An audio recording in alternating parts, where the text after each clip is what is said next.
Hoje eu me sinto mais segura, bem mais segura. Hoje eu tenho mais segurança. Você se sente seguro em dar resposta ali. E dá essa segurança. Muito segura. Eu estou sentindo segurança.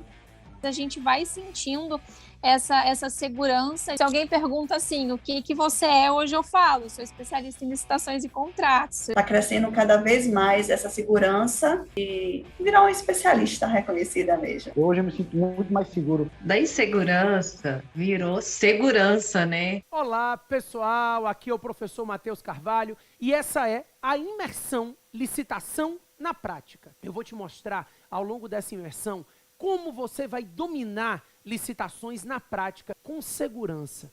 E olha, não importa se você está buscando atuar junto de empresas que querem participar de licitações à luz da nova lei, ou se você atua no âmbito de municípios ou entidades, ou se você está começando a carreira e está buscando um espaço para fazer a sua vida profissional na área jurídica, esse é o grande momento. Parece bom demais para ser verdade, né? Esse é o grande momento? Pois é.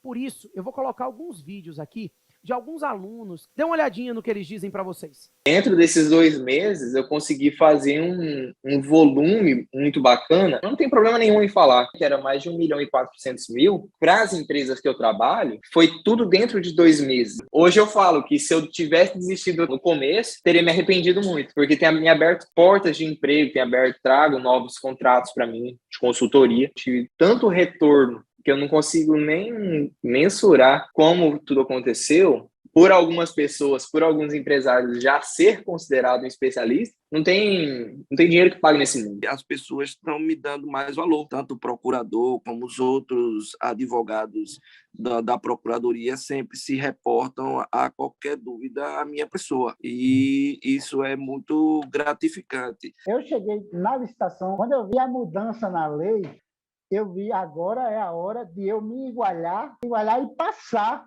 os que estavam há mais tempo lá atrás, que eram mais reconhecidos do que eu, que estou no mercado há 5 anos.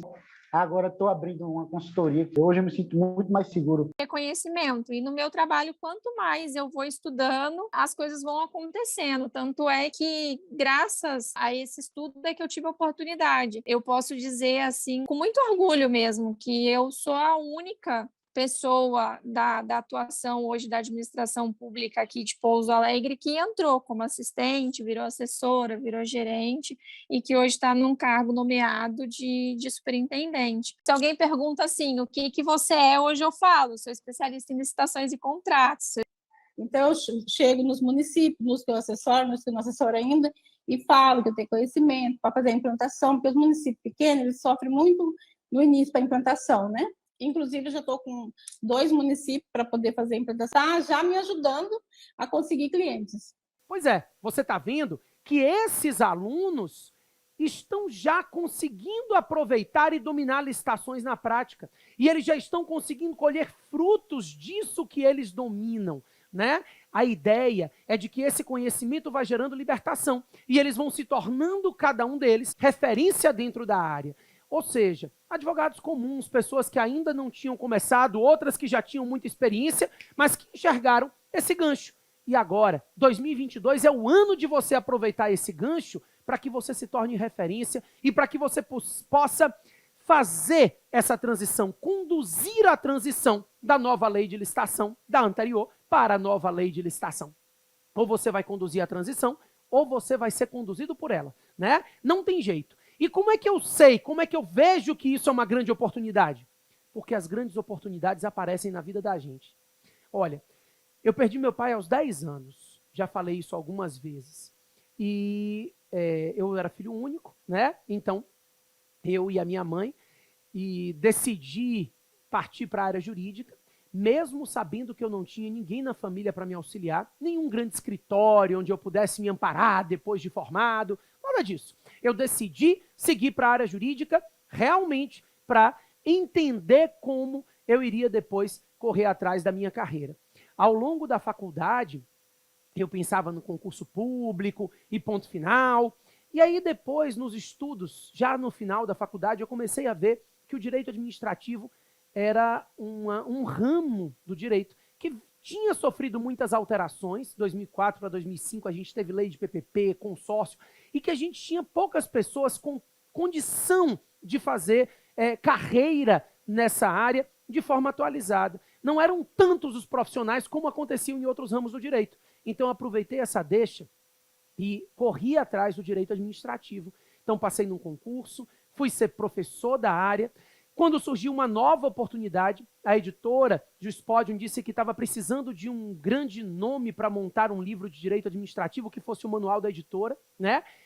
Era uma deixa, era um espaço vazio e era uma oportunidade que eu não podia perder. Não foi simples, não, mas eu acreditei.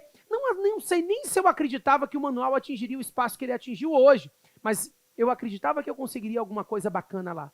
E eu aproveitei essa oportunidade. E eu estou dizendo a vocês, de 2020 para 2021, quando eu vi a publicação da nova lei, que não é simplesmente uma alteração na lei de licitação, mas um novo marco das licitações e contratos, eu consegui enxergar que aquilo ali era uma grande oportunidade para quem quisesse fazer o seu nome como referência na área do direito administrativo e das licitações e contratos. Então, eu decidi que eu iria montar um curso prático para auxiliar aqueles que tivessem interesse nisso. E coincidiu que foi quando eu fui procurado por uma ex-aluna, a Elaine, que hoje faz parte do projeto, e que disse que precisava já há um tempo de auxílio no dia a dia das licitações e contratos. Eu disse, olha, Matheus, a gente sente falta de alguém que dê uma ajuda no parecer daquele dia, né? Muito antes, ela me procurou isso no meio do ano passado, muito antes da gente ter certeza da publicação da nova lei de licitação, no meio de 2020, eu digo melhor. Pois é, e aí nós fomos maturando a ideia até que a nova lei surgiu e eu disse, olha, agora nasce uma oportunidade fora do normal, porque agora quem aproveitar esse momento e ingressar no início da nova lei vai fazer o seu nome como referência, vai conduzir a mudança e vai ser a referência para aqueles que vão chegar depois, né? Vai ter o seu nome lembrado todas as vezes em que se falar em licitações e contratos. Então, esse é o momento. É o momento de você ser um especialista reconhecido. Eu passei por isso, né? Sempre quis ser esse especialista reconhecido, tive algumas frustrações, perdi concurso público, né? E de repente eu vi algumas oportunidades, aproveitei elas. E hoje, graças a Deus, me sinto realizado na área que eu decidi atuar. E a gente precisa conseguir enxergar as oportunidades. E essa é uma oportunidade fora do normal. Dentro desse contexto, vamos entender como é que a nova lei de licitação funciona. A nova lei é a Lei 14.133.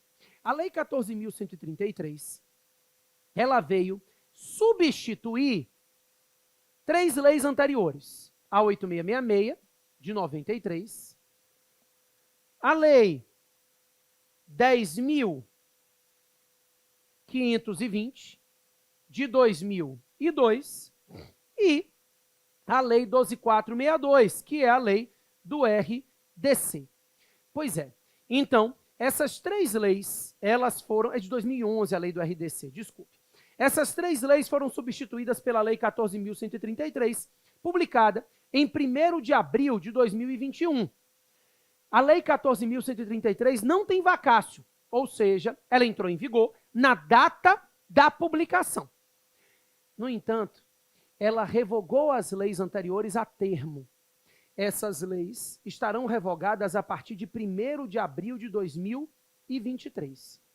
Ou seja, ao longo desses próximos 2 anos, os gestores, agora só mais um ano e pouquinho, né? Os gestores poderão continuar utilizando as 2 legislações. E aí, em cada licitação publicada, ele vai ter que informar se a licitação está sendo feita à luz da legislação anterior ou à luz da nova lei, tá? A ideia é de que nós estamos no meio dessa transição. Daqui a pouco mais de um ano, não será possível mais a utilização da legislação anterior. A partir de 1º de abril de 2023, estarão revogadas a 10.520, a 8.666 e a 12.462. Claro que elas têm ultraatividade. A gente vai ter que estar conhecendo essas leis sempre. Por quê? Por exemplo, os contratos firmados à luz da 8666, antes de 1º de abril de 2023, continuarão sendo regidos por ela durante toda a sua vigência. Então, se eu assinar um contrato em 30 de março de 2023, até o término da vigência desse contrato, ele vai continuar regulamentado pela 8666. Então, as leis anteriores ainda terão uma ultraatividade, tá? Mas o fato é que a Lei 14.133 passa a ser obrigatória, passa a ser a única possibilidade a partir de 1º de abril de 2023 para as novas licitações. Pessoal, os órgãos públicos têm esse ano de 2022 para fazer essa transição. Eles precisam estar montados nessa transição esse ano. E as empresas que participam em licitação também. Elas precisam estar 100% antenadas na nova lei no Portal Nacional até o final desse ano, se quiserem participar das licitações à luz da nova lei, que já vão começar pesado a partir do ano que vem, né? Então, pessoal, é aí que entra a grande oportunidade para quem domina licitações e contratos. O que está acontecendo? Duas coisas estão acontecendo. Primeiro, nós temos órgãos públicos e municípios que estão implantando a nova lei de qualquer forma. Esses vão se responsabilizar, vão ter problemas com os órgãos de controle e vão precisar de profissionais qualificados logo, logo. E nós temos aqueles que não estão implantando ainda e utilizando a nova lei porque estão buscando profissionais que auxiliem eles na implantação da nova lei. Ambos estão gerando uma demanda muito grande de profissionais atualizados na nova lei de licitação e uma carência no mercado desses profissionais. São poucos profissionais que têm a qualificação necessária para colocar essa estrutura dentro dos municípios e implantar a nova lei para eles. E é isso que eu estou oferecendo para vocês. Dominar a licitação na prática e abocanhar esse espaço de mercado pouco concorrido hoje. Tá? E além disso, pessoal, além do prazo estar se esgotando, né, não dá mais para ficar adiando, esses órgãos têm aí 1 ano para poder implementar a nova lei, os municípios também estão buscando utilizar os valores de dispensa, que são valores muito mais altos, né?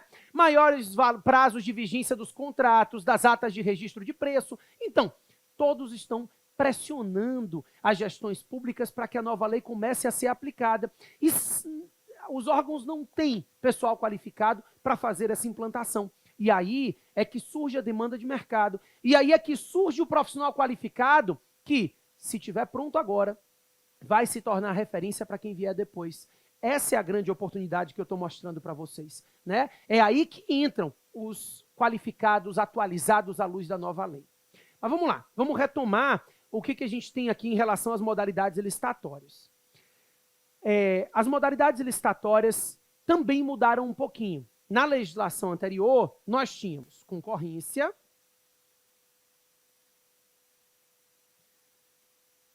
tomada de preço,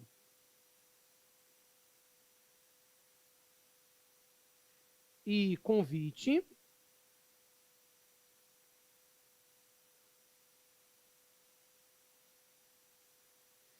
concurso e leilão, que são as modalidades regulamentadas na 8666. Temos ainda o pregão, regulamentado pela 10.520, e o RDC, que era a modalidade criada pela Lei 12.462, né, o regime diferenciado de contratações. Pessoal, essa modalidade licitatória se dividiam dessa forma, por quê? Nós vamos ter que quebrar alguns paradigmas, né? Aqui nós partimos de um paradigma de que a concorrência é uma modalidade licitatória muito tradicional, demorada, e, consequentemente, ela tem a simplificação do procedimento dela, na tomada, no convite, no RDC, né?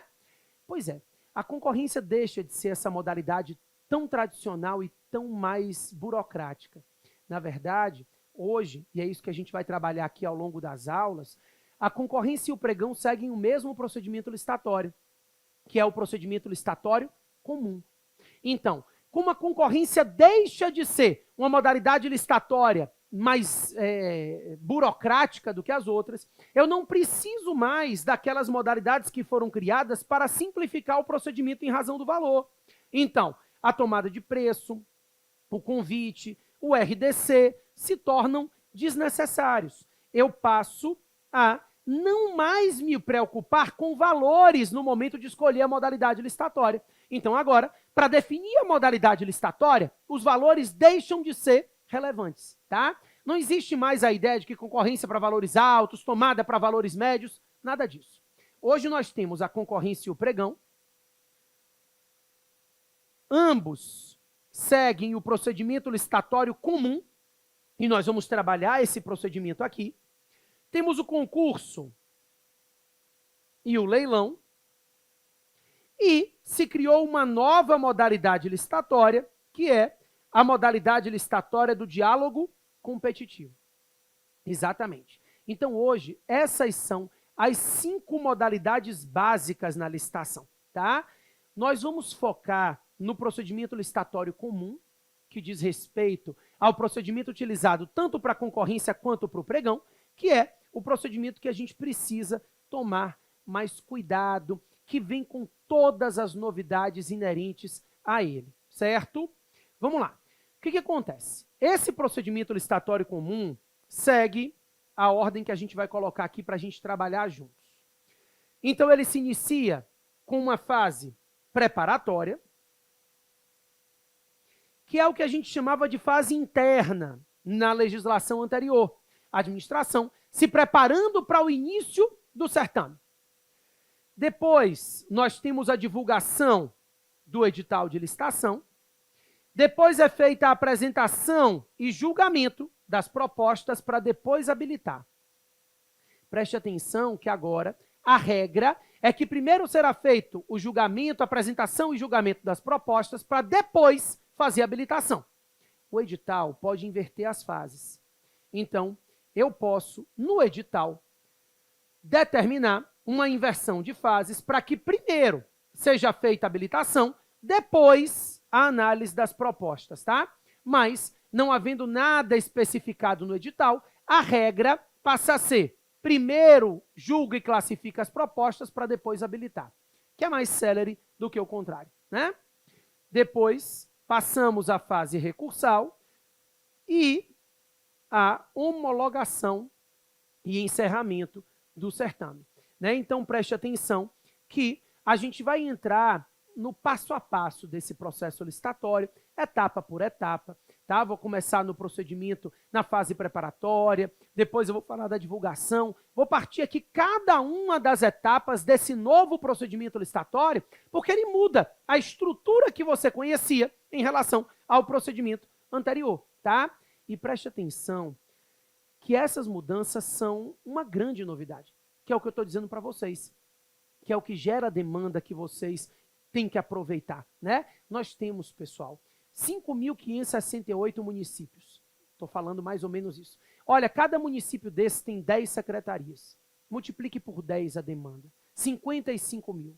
Temos as câmaras municipais, né? Então, dobre, 110 mil. O que eu estou mostrando para vocês é que nós temos uma quantidade imensa de órgãos públicos que precisam se reestruturar para utilizar o procedimento licitatório à luz da nova lei, como a gente está vendo. E esses órgãos e entidades estão de mãos atadas pela falta de profissionais qualificados. Diante de mais de 100 mil demandas, eu tenho, sei lá, 400, 500 pessoas. E olhe lá, que são qualificadas em cada uma das regiões para assumir isso. Pois é, esse é o grande momento. A carência de profissionais é que faz a oportunidade que vocês estão aproveitando agora.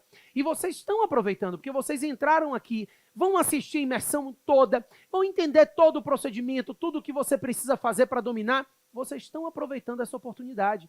E depois vocês vão colher os frutos disso, né? Vocês vão conseguir levar esse portfólio da qualidade do trabalho de vocês e serem contratados por esses municípios, fazerem essa implantação, né?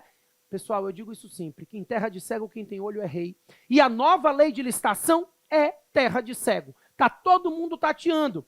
Estamos precisando de pessoas que tenham qualidade e estejam atualizados nessa nova legislação. E é isso que a gente está propondo, e é isso que eu estou te propondo agora, né? Vamos lá. Seguinte, é porque assim, você é advogado público, você sabe, eu também sou, né? Então a nossa palavra às vezes não é ouvida. Mas a gente vai mudar isso agora, porque agora está todo mundo precisando da sua opinião, da sua gestão, da sua atividade, né? Está precisando que você faça essa implantação. Você vai ditar as regras e montar a estrutura da nova lei no âmbito desses entes. É isso que você precisa entender. Quando se falar de licitação naquela região, é o seu nome que vai ser lembrado, porque você está começando antes. Você vai ser a referência. E sabe qual é o primeiro erro que todo mundo tem? Vou atrás de uma especialização. Pessoal, eu fiz especialização, mestrado, faço doutorado. A qualificação acadêmica, ela é importante, mas ela não é nenhuma garantia de qualidade e garantia de que você vai conseguir efetivamente um espaço nesse mercado e que você vai conseguir auxiliar. O que eu digo é, o que liberta é o conhecimento, não é a qualificação, a qualificação acadêmica, não é o título que você apresenta. Claro que a qualificação é importante, é um cartão de visita, mas você acha que todo mundo que tem pós-graduação está inserido no mercado de trabalho como referência hoje? Quantas pessoas com pós-graduação no Brasil, quantas não conseguem se destacar na profissão, né? Então, a pós-graduação é importante, mas agora, nesse momento, o que o gestor público está precisando não é alguém que chegue lá com um título de pós-graduação. O que ele está precisando é de alguém que chegue lá e diga, olha, a gente tem que implantar esse tipo de estrutura. Você vai precisar de pessoal para fazer estudo técnico preliminar, termo de referência, plano anual de contratação. Eu vou te trazer alguns modelos para a gente fazer as normatizações para aplicar a nova lei. Vamos ter que organizar o agente de contratação. Ou seja, é alguém que arrume a casa dele. E você, se estiver qualificado e preparado para isso, é quem vai fazer esse trabalho. E essa é a oportunidade que está surgindo, tá? Mas vamos lá. Como eu ia dizendo, a licitação se inicia, então, com essa fase preparatória. Pois é, a fase preparatória, pessoal, ela se inicia com a elaboração do que nós chamamos de estudo técnico preliminar, que agora é obrigatório nos procedimentos licitatórios, tá? No âmbito federal, a gente já tinha o IN e a IN5 que nos exige o estudo técnico preliminar, mas não é a realidade dos estados e municípios, principalmente. Então, passa a ser uma novidade, né? A elaboração do estudo técnico preliminar é uma novidade para a maioria dos gestores, que não sabe nem quem vai fazer isso. Pois é. Então, esse estudo técnico preliminar, ele deve constar a definição detalhada do objeto, o detalhamento do objeto, a exposição dos motivos da contratação e do quantitativo. Ou seja, nesse estudo técnico preliminar, ele vai dizer por qual é o objeto que ele precisa, detalhadamente, vai explicar a razão pela qual ele tem necessidade daquele objeto e a razão pela qual ele precisa daquela quantidade daquele objeto. Tudo isso vai ter que ser detalhado nesse estudo técnico preliminar, tá? É um estudo no qual ele vai mostrar a importância do objeto, do quantitativo, justificar esse quantitativo. E esse estudo técnico preliminar, então, é seguido da declaração de adequação orçamentária, que é feito junto com a pesquisa de preço. O fato é, feita a declaração orçamentária, passa-se, então, a elaboração do termo de referência, definindo, inclusive, a modalidade e o tipo de licitação. Daí, pessoal, esse orçamento da administração pública pode ser sigiloso, tá? Nesse momento, cabe ao gestor público decidir se o orçamento será publicado ou se ele será sigiloso. Não há sigilo para os órgãos de controle. Cuidado com esse detalhe, tá? Então, se o orçamento for sigiloso, ele será sigiloso para os licitantes. O sigilo do orçamento, em alguns casos, é bem interessante, tá? Quando você pensa em obras públicas, por exemplo, você ter o sigilo da sua planilha orçamentária faz com que o licitante tenha que montar a sua planilha ao invés de pegar a sua e tirar 5%, 10%, que é o que eles fazem hoje, né? Então, não é uma obrigatoriedade, caberá ao gestor, em cada caso, verificar se o orçamento será divulgado ou se ele será sigiloso. Daí, a lei ainda fala que devem ser bens de qualidade comum, né, que são vedados artigos de luxo, salvo o regulamento. É mais uma regulamentação que precisará ser feita, né, no âmbito desses entes federativos. E a lei traz o rol daqueles que estão vedados de participar do procedimento licitatório. Temos algumas mudanças, mas muitos são similares, tá? Vamos lá. Primeiro, o que acontece? O autor do anteprojeto, do projeto básico e do projeto executivo não pode participar da licitação para a execução da obra. Isso não é novidade, né? Já tínhamos essa regra na lei anterior. O autor do projeto básico, do anteprojeto, do projeto executivo não participa da licitação para a execução da obra. Claro que a gente sabe que esse autor pode até ser contratado pela administração para auxiliar na fiscalização, né? Mas ele não pode ser contratado para executar a obra se ele for o autor do projeto. Também não pode participar a pessoa física ou jurídica que tenha sofrido uma pena de impedimento de licitar, aquele que tenha vínculo com os licitantes, e aí eu estou falando de vínculo de parentesco, vínculo de natureza civil, comercial, trabalhista, né? Esses vínculos impedem a participação. Então, se com qualquer agente de contratação esse licitante tiver vínculo, ele não pode participar da licitação. Também, as empresas controladas, controladoras ou coligadas não podem participar da licitação concorrendo entre si.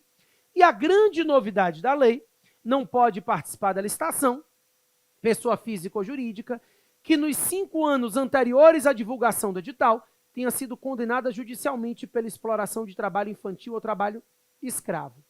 Gente, isso não é a mesma coisa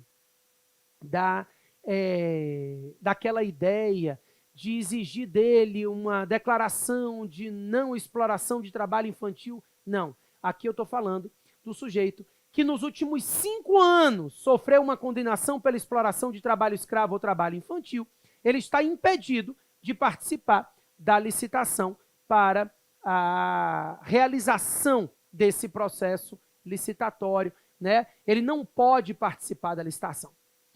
A lei ainda prevê a possibilidade de participação de consórcios. Esses consórcios poderão participar, mesmo que o consórcio ainda não esteja formado, né? Com o compromisso de firmar o consórcio. Por óbvio, a mesma empresa não pode estar em mais de um consórcio participante, ela não pode concorrer contra ela mesma. E no caso de consórcio, a habilitação financeira pode ser exigida entre 10% e 30% a mais do que se vai exigir de uma empresa. Então, a participação em consórcio gera análise de qualificação de todas as empresas consorciadas, então eu posso exigir a qualificação financeira maior, até 30% a mais, no mínimo 10%, no máximo 30% a mais. A consulta pública é uma possibilidade, 8 dias úteis de divulgação, caso a consulta seja realizada, não é uma obrigação, é uma possibilidade. A lei diz que pode ser feita a consulta pública. Caso ela seja feita, a divulgação dela deve se dar, pelo menos, 8 dias úteis antes da data marcada para a realização dessa consulta. E a lei prevê uma matriz de alocação de riscos como possibilidade. É obrigatória a matriz somente nos casos de contratação integrada, semi-integrada e nos contratos de grande vulto, tá? Então, em se tratando de contratação integrada, semi-integrada e contratos de grande vulto, essa matriz de alocação de risco se torna obrigatória. Mas, em regra, é possível se redividir o risco dessa contratação por meio da inserção de uma matriz de alocação de risco. Esse é um ponto interessante também, que a gente vai conversar mais adiante. Cabe ao gestor verificar se é ou não importante reduzir o risco da administração pública naquele caso. Porque isso gera custo, obviamente, né? Daí, o parecer vai ser encaminhado para a elaboração do parecer pelo órgão jurídico, o parecer não é vinculante, mas o parecerista tem responsabilidade em caso de dolo ou erro grosseiro. Isso já estava na LINDB, né? Não é uma grande novidade, não. Em caso de dolo, de erro grosseiro, passamos a enxergar a responsabilidade também do parecerista. Daí, elaborada essa fase preparatória, passamos à divulgação do edital. A lei estabelece que o edital deve ser divulgado no sítio eletrônico oficial do Portal Nacional de Contratações Públicas e também no Diário Oficial e Jornal de Grande Circulação, tá? Isso. A divulgação no portal é obrigatória, Está no artigo 54 da Lei 14.133. Pois é, essa divulgação no Portal Nacional de Contratações Públicas depende de uma integração no portal. É aquilo que eu estava falando com vocês, acerca do conhecimento prático. Se você lê a lei, você sabe que tem que divulgar no portal. Tá, e como é que faz isso? Pois é, essa necessidade de integração da sua plataforma, a plataforma do portal, isso não está na lei. Então é importante ler a lei? Mas ela não é suficiente para que você domine licitação e contrato na prática. Você vai ter que entender como funciona essa divulgação no portal. Hoje, a integração é feita por plataformas. A sua plataforma de pregão eletrônico, a plataforma de pregão eletrônico daquele município, deve estar integrada à plataforma do Portal Nacional de Contratações Públicas. É uma exigência, tá? Inclusive, isso depende de regulamentação. Tá? Hoje nós temos algumas regulamentações no âmbito federal, os entes municipais vão ter que montar fazer as suas regulamentações também. Tá? Então, essa divulgação no portal nacional, ela vai ser feita por meio dessa integração. Tá? Então, existe uma integração no portal, a plataforma tem que estar integrada, por exemplo, o Comprasnet 4.0 está integrado, a gente tem já algumas plataformas integradas, outras em fase de integração, precisa exigir da sua plataforma essa integração. São muitos pontos a serem feitos, né? Regulamentação. Tem que regulamentar a dispensa. Tem que regulamentar os valores de dispensa. Agora a gente teve um decreto federal regulamentando no final de 2021. Você vai ter que fazer essas regulamentações no âmbito dos municípios. Isso é que está deixando todo mundo doido, buscando e carente de profissional qualificado que consiga fazer isso na prática, né? Explique como é que essa regulamentação vai ser feita, e eu vou mostrar isso a vocês aqui ao longo das aulas. Como é que você vai fazer essa regulamentação, como vai ser feita essa integração, tudo isso é importante. E esse conhecimento prático não adianta, né? Você viu no artigo 54 escrito que tem que fazer a integração por meio da plataforma? Não viu e não vai ver.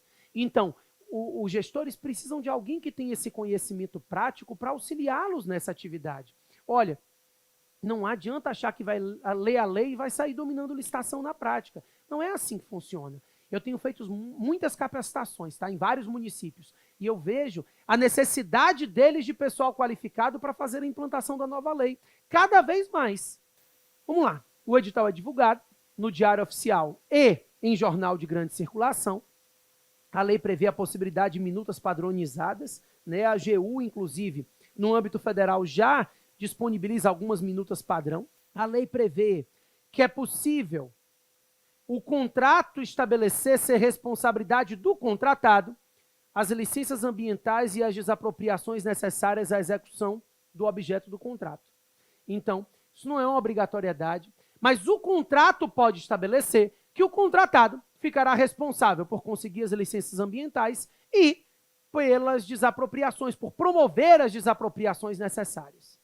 Também, e aqui mais uma situação que depende de regulamentação, a lei permite que o edital, na forma do regulamento, exija que a empresa possua empregados, percentuais de empregados que tenham sido egressos do sistema prisional ou vítimas de violência doméstica.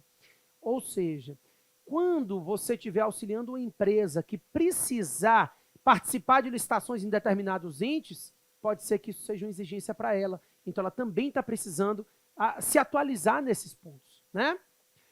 O edital é divulgado, já se marca a data para a realização do evento, né? Abertura dos envelopes, agora envelopes virtuais, e a lei diz que qualquer cidadão pode impugnar o edital pelo menos 3 dias úteis antes da data marcada para a realização do evento, tá?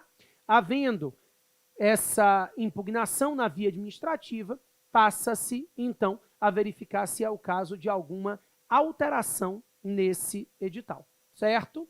Então, quando o edital diz, por exemplo, que existe um regulamento no âmbito de um determinado estado, que os editais devem exigir um percentual mínimo de empregadas vítimas de violência doméstica e de empregados egressos do sistema prisional. As empresas que não souberem disso não vão conseguir participar dessas licitações. Então, elas precisam de pessoal qualificado. Pessoal, além disso, essa lei, ela não foi criada para atender a necessidade de pequenos municípios. Essa lei incorporou muitas regras da IN5 federal, decisões do TCU. Ela é uma lei muito voltada para a União. Então, os municípios precisam regulamentar os aspectos específicos da lei para que eles consigam se estruturar. Essa é a importância do conhecimento da lei de forma prática para conseguir implementar ela. Pessoal, registro de preço. Então, a lei vai criando regras de registro e você vai precisar reestruturar isso, né? Para saber se é possível reajuste, reequilíbrio, como fazer, enfim, tudo isso vai depender de profissional qualificado. E é aí que entra a grande oportunidade para vocês, né? A grande oportunidade porque o IBGE diz que 68% dos municípios são municípios pequenos, né? E esses municípios pequenos precisam contratar alguém que possa implantar a nova lei dentro da estrutura dele. E agora existe uma carência no mercado de pessoas qualificadas e atualizadas nesse sentido. E é aí que nasce a oportunidade de vocês. É isso que eu estou mostrando para vocês. O pior é a fiscalização, né? Normalmente eu chego lá nos municípios e eu estou fazendo algumas capacitações, aí você vê o sujeito dizer assim, mas a gente faz isso há muito tempo e o Tribunal de Contas nunca reclamou. Pois é. Agora, é importante enxergar que todas as licitações, todos os contratos vão para o Portal Nacional. E não é minuta, não é aviso de licitação, não. É o edital integral, é o contrato integral. A partir de agora, nós somos vitrines. Nós, porque eu também faço parte disso, né? Nossas licitações, nossos editais, nossos contratos estarão no portal abertos a todo mundo, né? E aí vocês não vão ser fiscalizados somente pelos órgãos de controle. Vocês vão ser fiscalizados pelas empresas de outras regiões que gostariam de participar daquela licitação, daquela dispensa. Porque hoje, você vai fazer uma dispensa e aí você já tem os seus fornecedores ali, né? Pesquisa 3 cotações no mercado, né? Em alguns lugares, hipoteticamente, o sujeito já lhe traz uma proposta e mais 2, né?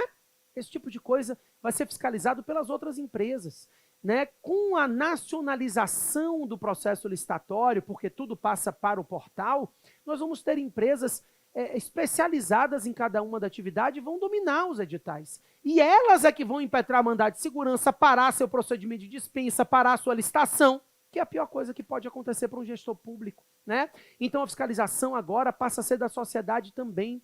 E principalmente da empresa que quer contratar com o seu órgão e quer lucrar e vai ficar olhando qualquer coisinha que esteja em desacordo com a nova lei e vai conseguir paralisar. Então tem que tomar cuidado com isso. Fora que a nova lei criou um capítulo só para fiscalização, os artigos 169 e 170. Diante disso, o gestor público não quer um parente tomando conta das licitações dele, não. Porque senão é ele que vai se responsabilizar depois, é ele que vai ter os processos dele todos paralisados. Agora, pessoal, repito, em terra de cego quem tem olho é rei. Ele quer alguém qualificado para garantir a lisura dos contratos deles, para que ele possa fazer as licitações e contratos sem intercorrências e ser eleito de novo, né? E partir para a vida política dele sem nenhum grande problema, ou o gestor público não ter qualquer tipo de responsabilização, inclusive civil e administrativa. Isso só quem tiver atualizado e preparado pode dar a eles. Pessoal, eu sei que é muito conteúdo, parece complexo, né? Não é fácil, eu não vou lhe dizer que é fácil. Fácil é diferente de simples. O tema é difícil, a matéria é difícil, mas eu vou fazer ela ficar simples para vocês ao longo dessas aulas. Vou passar para vocês a nova lei de licitação da forma mais simples possível. Agora, é muito importante que você assista o curso inteiro, tá? Hoje a gente falou aqui da publicação do edital, da fase preparatória. Na próxima aula, eu vou conversar com vocês acerca das fases seguintes do processo licitatório. Então, eu quero falar da apresentação e do julgamento das propostas. Depois, a gente vai tratar da habilitação no processo licitatório, do recurso, da homologação, ou seja, vamos em cada uma das etapas. Na terceira aula, eu quero falar um pouco sobre dispensa, entrar em como montar a regulamentação, vou trazer aqui, por exemplo, montando com vocês uma normatização sobre pesquisa de preço, para que vocês entendam na prática como fazer essa normatização. Então, a gente tem muita coisa, né? São 4 aulas e eu pretendo fazer com que você, ao longo dessas 4 aulas, entenda que o difícil pode ser simplificado. Eu vou te ajudar a dominar a licitação na prática. Fazer, não. Você precisa se dedicar e eu vou estar aqui com você. Ó, tem um detalhe. Aqui abaixo tem um botão de acesso à comunidade.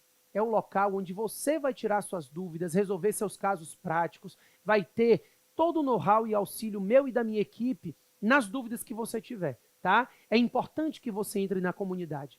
Eu já vou passar um dever de casa, né? Vai na comunidade e diz qual foi a maior sacada que você teve nessa aula, quais as dúvidas que surgiram disso que a gente conversou, me conta o que você achou dessa aula e o que mais você gostaria que fosse trabalhado para que a gente possa tirar suas dúvidas na comunidade. Olha, você está comprometido a dominar a licitação na prática? Então, vamos adiante. Você precisa assistir às outras aulas, precisa tirar as dúvidas da comunidade, porque eu vou trabalhar para que isso aconteça, tá certo?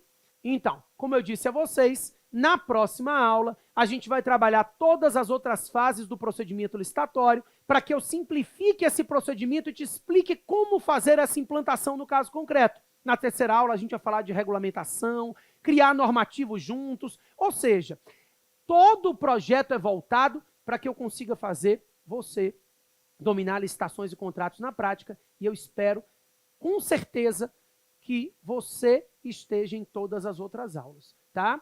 Pessoal, é isso. Hoje, a gente conseguiu trabalhar os pontos principais aqui dessa parte inicial. Você não pode perder a próxima aula. Entre no grupo, comente e até a próxima, hein?